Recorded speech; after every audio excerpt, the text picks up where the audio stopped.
I'm here today to tell you an amazing story about an experience I had with the GrandPad engagement with my client. To give you a little bit of background, my client was born in the Ukraine and he had to flee his home country to southern Russia to evade the Germans. So on our particular day, I called the GrandPad Tech and got the activity of the day, which was looking at pictures and discussing them. The first picture that came up was a black and white picture of Franklin Roosevelt, and my client recognized it right away, which I thought was amazing.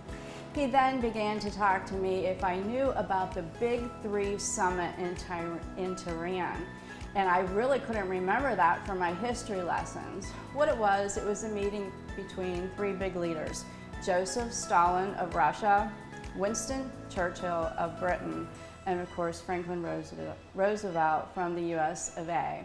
So we talked about that meeting for a little while, and we looked it up and watched black and white footage of it on YouTube, which was amazing, and he told me some stories and some jokes that had taken place that he thought took place during that meeting.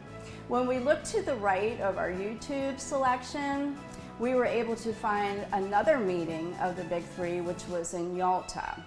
The first meeting in Tehran was to discuss the ongoing battle that they were raging against Japan and Germany. The Yalta meeting was the post-war, how they were going to handle those countries post-war. So we then watched some black and white video on that on YouTube. After that, we were continuing to look at the selection on YouTube, and to the right was a famous Russian ballerina that he absolutely loved, and he had actually seen 4 performances of her. So we watched the performances, and he was smiling the whole time and talking about her, and it was just a very enjoyable GrandPad experience and evening for us.